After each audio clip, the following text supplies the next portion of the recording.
ఇంగ్లాండ్తో 5 టీ20ల సిరీస్ను కైవసం చేసుకున్న టీమిండియా మరొక కీలక పోరుకు రెడీ అవుతోంది. అప్కమింగ్ ఐసీసీ ఛాంపియన్స్ ట్రోఫీ 2025కి ముందు ఇంగ్లాండ్తో సొంత గడ్డపై 3 వన్డేల సిరీస్ ఆడనుంది. గురువారం నాగ్పూర్ వేదికగా జరిగే తొలి వన్డేతో ఈ సిరీస్ స్టార్ట్ కానుంది.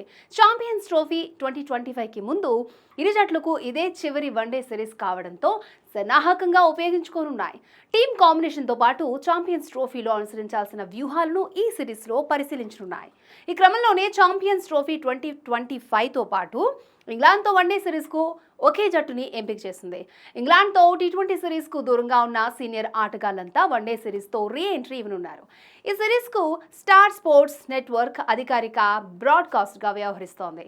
ఆ సంస్థకు చెందిన స్పోర్ట్స్ 18 ఛానల్తో పాటు ఓటీటీ ప్లాట్ఫామ్ అయిన డిస్నీ హాట్స్టార్ యాప్, వెబ్సైట్లో ఈ మ్యాచ్లు ప్రత్యక్షంగా ప్రసారం కానున్నాయి. జియో సినిమాకు చెందిన వయాకామ్ నెట్వర్క్, స్టార్ స్పోర్ట్స్ భాగస్వాములుగా మారడంతో హాట్స్టార్లో ఉచిత ప్రసారాలను నిలిపివేశారు. ఈ మ్యాచెస్ని చూడాలంటే సబ్స్క్రిప్షన్ తీసుకోవాల్సిందే. సంబంధిత మొబైల్ నెట్వర్క్ రీఛార్జ్ ప్లాన్తో హాట్స్టార్ సబ్స్క్రిప్షన్ను ఉచితంగా చూడొచ్చు. అంతకుమించి ఫ్రీ చూసే ఆస్కారం లేనే లేదు.